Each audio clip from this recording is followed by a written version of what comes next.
Social মিডিয়াতেও post হচ্ছে, ওই ছবি তো ভাইরাল হয়েছে। কিভাবে এত রাগ দেখাচ্ছেন, বাপরে বাপ! কংগ্রেসের চেয়ারপারসন কি রাগ তার, বন্দে মাতরম কেন পূর্ণাঙ্গ গাইছে? পারলে তো মানে চাকরি কেড়ে নেয় এমন অবস্থা মল্লিকার্জুন খাড়গের। সবাই দেখেছে, এত রাগ। কি রাগ কেন?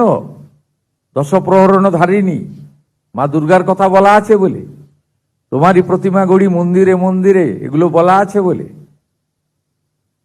বিদ্যা দায়িনী মা সরস্বতীর বন্দনা আছে বলে, ধরণিং ভরণিং বলা আছে বলে, সংস্কৃত বলা আছে বলে নাকি? এগুলো দেখছে সবাই,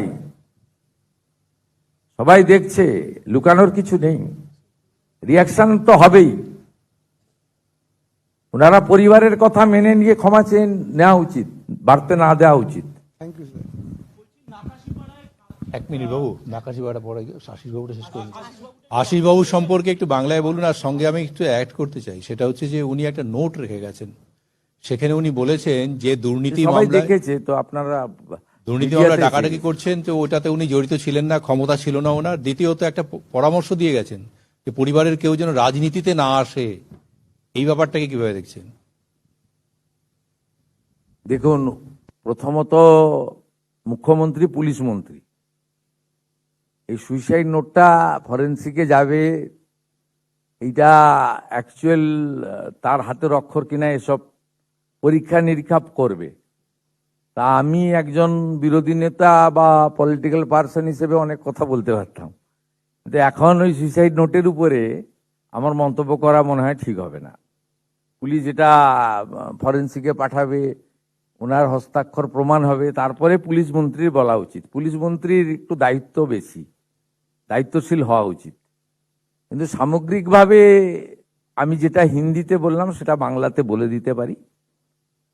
প্রথম সকালেই ঘটনাটা জেনেছি, এটা খুবই দুঃখের, এবং এই খবরটা শোনার পরে আমরা যারা তার সঙ্গে কাজ করেছি অনেক দিন ধরে, এবং 2006-এ কয়েকজন গুটিকতক মাত্র বিরোধী এমএলএ ছিল, তার মধ্যে উনিও ছিলেন, আমিও ছিলাম। তো স্বাভাবিকভাবে এটা আমার খুব মানে আমাদের বেদনার লেগেছে, প্রথমেই শক। তারপরে পুলিশকে যা বলার বলেছি, জেলা শাসককে বলেছি ময়না তদন্ত সুষ্ঠুভাবে করার জন্য, পুলিশকে বলেছি পরিবারের পাশে সম্পূর্ণভাবে এই সময় থাকা দরকার। স্থানীয় বিধায়ক ধ্রুব সাহাকে মেসেজ করেছি, তিনি কলকাতায় একটি কর্মসূচিতে আছেন, তার কাছ থেকে জানার চেষ্টা করেছি। ফাইনালি বীরভূমের আমাদের বোলপুরের এমপি অসিত মাল মহোদয় ওনার বাড়িতে ছিলেন। অসিত মাল মহোদয়ের ফোন থেকে অসিত মাল আমাকে প্রথমে ফোন করেন যে বৌদি কথা বলতে চাইছেন। আমি তখন বললাম যে আপনি কেটে দেন, আমি ভিডিও কল করব। আমি নিজে আমার ফোন থেকে অসিত মালের ফোনে ভিডিও কল করি, করে পুরো পরিবার এক জায়গায় ছিল, ওনার দুই দাদা এবং বৌদি ও অসিত মাল সহ।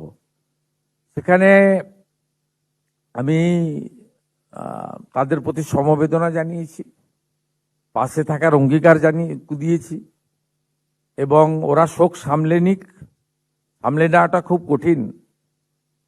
আর আমি ওনাদেরকে জানতে চেয়েছিলাম যে আপনাদের কেউ উত্ত্যক্ত করেছেন কিনা, এর মধ্যে কিছু ঘটেছে কিনা এই আমাদের এই 100 দিনের মধ্যে। উনি বললেন যে না, ধ্রুব সাহা তো জেতার পরে বাড়িতে এসে, মানে ধ্রুব সাহাও বলেছেন, প্রণাম করেছেন, ওনার বাড়ি থেকেও আমি কনফার্ম করলাম গেছিলেন, প্রণাম করে এসছেন, আশীর্বাদ নিয়ে এসছেন। সাথে সাথে কোন স্তরে তারাপীঠ ডেভেলপমেন্ট অথরিটি বলুন, পুলিশ প্রশাসন বলুন, কোনো চিঠি নোটিশ ওনাকে কেউ করেনি, ডাকেনি কখনো। উনি খুব পিসফুল্লি ছিলেন ওখানে। হয়তো শাসক দলের একজন ডেপুটি স্পিকার, মন্ত্রী হিসাবে যে ক্ষমতা তার ছিল সেটা চলে গেছিল,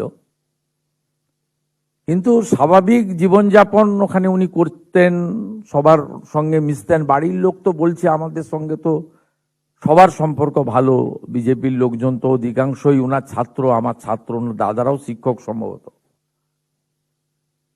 তা আমি তাদের পাশে দাঁড়ানোর কথা বললাম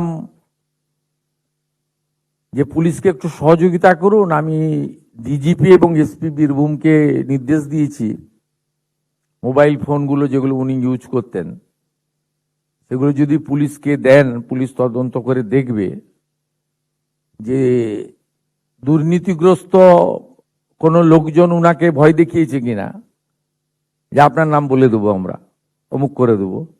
কারণ একটা তো মমতা ব্যানার্জির যে তৃণমূলের যে অংশটা মমতা ব্যানার্জির সাথে আছে, সেই অংশটার সঙ্গে তো উনার দূরত্ব তৈরি হয়েছে। কারণ যে কমিটিটা মমতা বন্দ্যোপাধ্যায় করেছিলেন নির্বাচনে হেরে যাওয়ার পরে, সেখান থেকে উনি পদত্যাগ করেন এবং তিনি দূরত্ব বজায় রাখার কথা জানিয়েছিলেন যে আমি এই মানে মমতাপন্থী তৃণমূল থেকে আমি দূরত্ব বজায় রাখছি, এবং তিনি তার পদ থেকেও রেজিগনেশন দিয়েছিলেন। স্বাভাবিকভাবে কেউ ব্ল্যাকমেলিং করে থাকতে পারে, এগুলো পুলিশের কাজ দেখবেন, মোবাইল ফোন থেকে যদি কিছু পাওয়া যায়। এক কথায় বলা যায় ঘটনা বেদনাদায়ক। দ্বিতীয় কথায় বলা যায়, আমি বিধানসভায় দাঁড়িয়ে একাধিকবার বলেছি, আমি নামগুলো উল্লেখ করতে চাই না, আমি দু একজনের নামও বলেছি, আপনারা দেখেছেন এমএলএ বিধানসভায়, যে এদেরকে তো আর কেউ দুর্নীতিগ্রস্তও বলবে না এবং এদেরকে জেলে নিয়ে যাওয়ার কথাও বলবে না, এদের বিরুদ্ধে অভিযোগও নেই।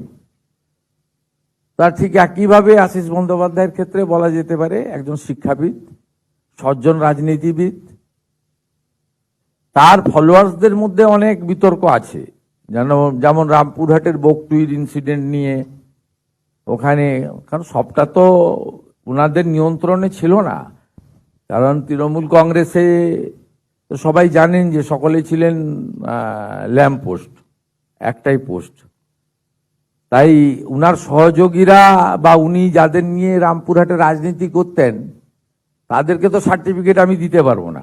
রামপুরহাটের বকটুইতে অনেক ঘটনা ঘটেছে, ওখানে স্যান্ড মাফিয়াদের দৌরাত্ম্য আছে, ওখানে আপনার ওই ভাদু আনারুল এসব কি সব ঘটনাও তো গত 2-3 বছরের মধ্যে ঘটেছে।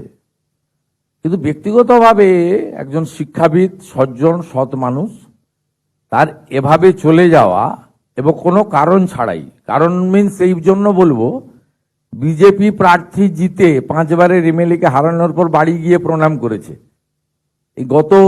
এই যে 4 মাস আগের নির্বাচনে তো আপনি এরকম উদাহরণ খুব একটা দিতে পারবেন না, যে যার সঙ্গে লড়াই করলো তাকে হারালো, দিয়ে তার বাড়িতে গিয়ে প্রণাম করে আশীর্বাদ চেয়ে নিচ্ছে যাতে আমি আপনার দেখানো পথে 5 বছর চলতে পারি।